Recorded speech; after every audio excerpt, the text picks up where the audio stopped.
ishuri riherereye mu gace k'icyaro cy'akarere ka Rulindo, Shewa Dedeke n'umwe mu bakorerabushake b'umuryango wa Amerika Peace Corps. Tumusanze arimo yigisha icyongereza. Dedeke avuga ko akazi k'ubukorerabushake agakora gakunze, adategereje guhembwa kandi akagera ku nshingano ze. Ibi Dedeke abihuriyeho na mugenzi we Nick Sung wigisha mu ishuri ryisumbuye i Nyabihu.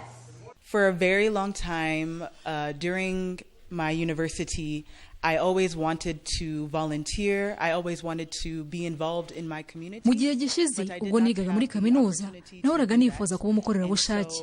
Nifuzaga gufasha abantu ariko simbone amahirwe yo kubikora. Nyuma yo kwiga natangiye gukora ubushakashatsi nza kumenya ibijyanye na Peace Corps. Ubwo nagerageje kubandikira baranyakira. Nkunda gufasha abantu kugira ngo mbe umunyamumaro. Being a volunteer, about helping other people, and just about being a resource to other people. You have seen right now the Senior 4 class, so their English level speaking skills are actually pretty good. Mwabonye abiga mu mwaka wa 4 w'amashuri yisumbuye mu bijyanye no kuvuga icyongereza. Abanyeshuri bagerageza kucyumva ariko rimwe na rimwe hari igihe bibagora.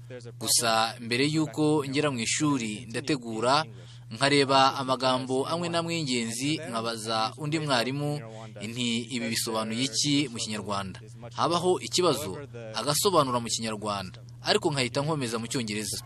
So they can continue to improve.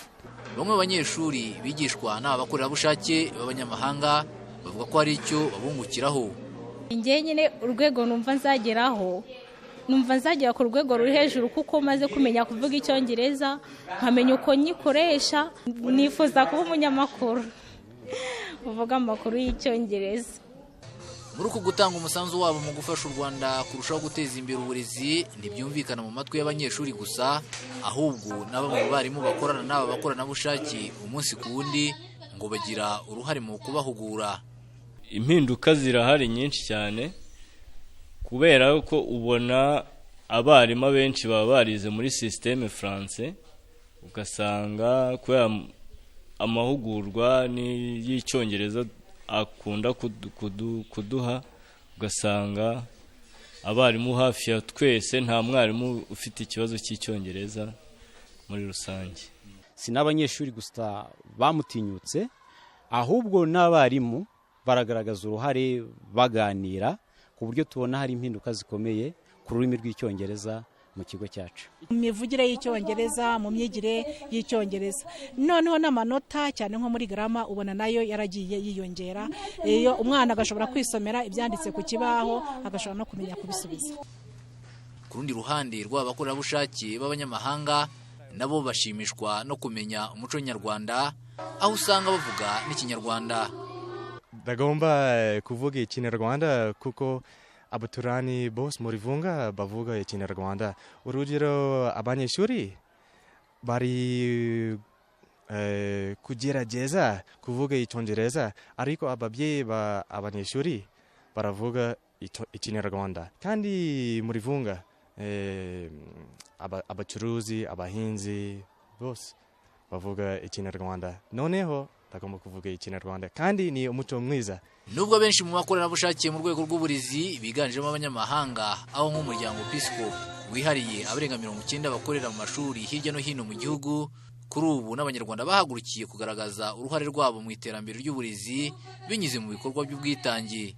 Mbabazi Ruth ushinzwe ishami ry'uburezi mu muryango Vesio avuga ko imirimo bakora ishingiye hanini ku guhugura abarimu bibijyanye no gutegura amasomo babifashijwemo n'abakorerabushake. Bafashe abayobozi b'ibigo by'amashuri kugira ngo biyungure ubumenyi mu buryo bategura igenamigambi y'amashuri, bituma inshingano zabo barushaho kuzikora neza. Niko abavolonteri ba VSO bakora, no gufasha ababyeyi kugira imyumvire myiza kugira ngo bashyigikire imyigire y'abana babo. Dukorana ubungubu turibanda cyane gukorana n'amashuri y'incuke ariya ya pre-primary ndetse n'amashuri ya primaire. Uyu muryango wa Veso ngukorana n'abakorerabushake barimo 40 b'abanyarwanda mu gihe abanyamahanga ari 15. Muri gahunda y'imyaka 7 ya guverinoma y'u Rwanda igaragaza ibizakorwa muri iyi manda harimo gushyigikira abanyarwanda kugira umuco w'ubwitange. by'umwihariko Minisiteri y'Uburezi ivuga ko harimo kunozwa uburyo umunyarwanda wese wifuza gukora imirimo y'ubukorerabushake cyangwa ubwitange muri uru rwego rw'uburezi byakorwa nk'uko bisobanurwa n'umunyamabanga wa leta ushinzwe amashuri abanza n'ayisumbuye Isaac Munyakazi. Abanyarwanda bashaka kubyinjiramo banyura muri ya miryango dufitanye amasezerano ko biratworohera kubigenzura ku buryo nabo tuvuga uyu munsi nabari gukorana n'iyo miryango yasinyanye na Mineduc amasezerano ajyanye n'ubukorerabushake kugira ngo bitworohe kubimonitoringa. Ntabwo rero turashyiraho uburyo bufunguye aho buri wese ushaka yajya mu ishuri agatangira kwigisha. Bisaba ko byibuze biba regulated, bigira umurongo bikorwamo kugira tunanamenye ngo ninde woherejwe kwigisha abana, afite ubushobozi bumeze gute, akurikiranwa ate. Aho rero urwego byari bigezeho nuko byari bigikorwa hagati ya Mineduc n'abo ngabo bigaragara ko bafite ubushobozi.